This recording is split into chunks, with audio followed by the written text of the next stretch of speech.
Assalamualaikum warahmatullahi wabarakatuh. Perkenalkan, nama saya Rodatul Jannah dengan NIM 1907030336. Mahasiswa Prodi Biologi Fakultas Sains dan Teknologi UIN Araniji Banda Aceh. Baiklah, di sini saya akan menjawab soal ujian akhir semester yang diberikan oleh Bapak Ilham Zulfahmi MSI. Soal yang pertama yaitu jelaskan mengapa pendekatan-pendekatan ekologis dan administratif penting dalam pengelolaan sumber daya pesisir. Jawabannya yaitu potensi sumber daya pesisir dan laut merupakan karunia yang harus dimanfaatkan seoptimal mungkin untuk kesejahteraan masyarakat.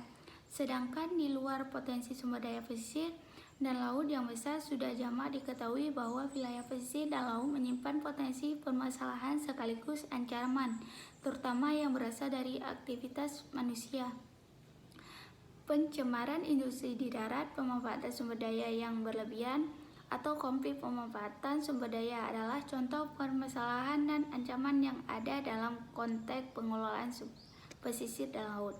Soal yang kedua, kemiskinan masyarakat pesisir dipengaruhi oleh faktor budaya, struktural, dan faktor alam. Apa maksud dari ketiganya? Secara budaya, masyarakat pesisir termasuk masyarakat yang masih terbelakang dan masih kental dengan adat atau budaya.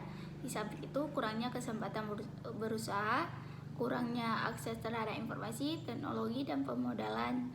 Budaya dan gaya hidup yang cenderung boros menyebabkan posisi tawar masyarakat miskin semakin lemah.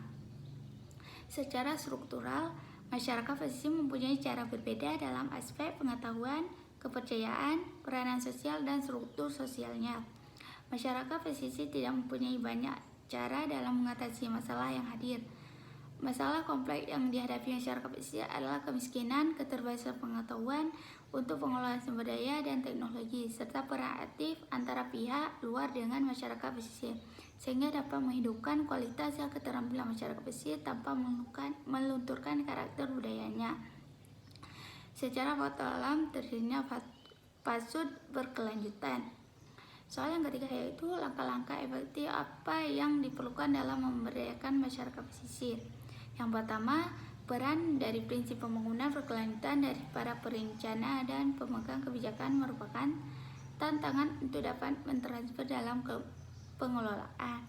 Yang kedua, perencanaan dan pengelolaan wilayah pesisir merupakan hal yang sangat berkaitan erat.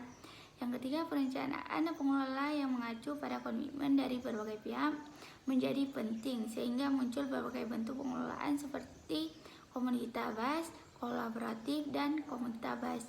Bentukan ini merupakan antisipasi dari konflik kepentingan bagi multi pihak.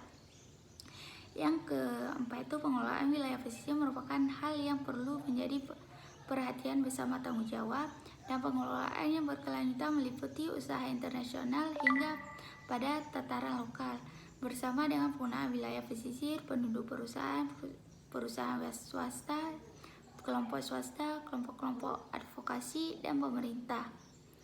Yang kelima, pengelolaan wilayah pesisir yang berhasil adalah yang berbasis pada tradisi lokal, terkait dengan sumber daya alam dan pengelolaannya. Soal yang keempat yaitu jelaskan perbedaan Panglima Laut sebelum dan sesudah kemerdekaan Indonesia.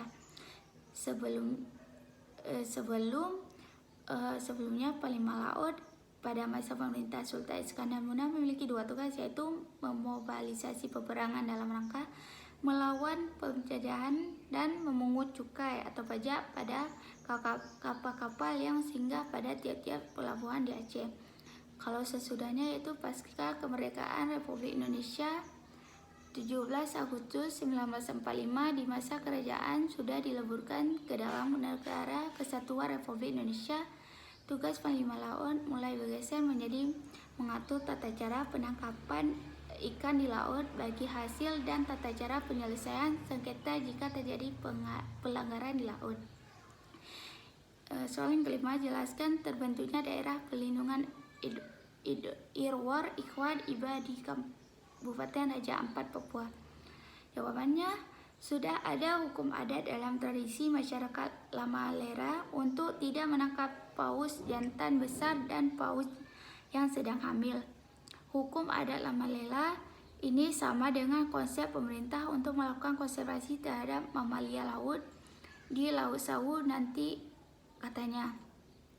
Sementara itu, paus jenis langka seperti Baleoneptera musculus dan Physeter macrocephalus jarang melintas di wilayah perairan sekitar La Malera, sehingga bukan menjadi objek buruan nelayan tradisional setempat seperti yang dikhawatirkan selama ini.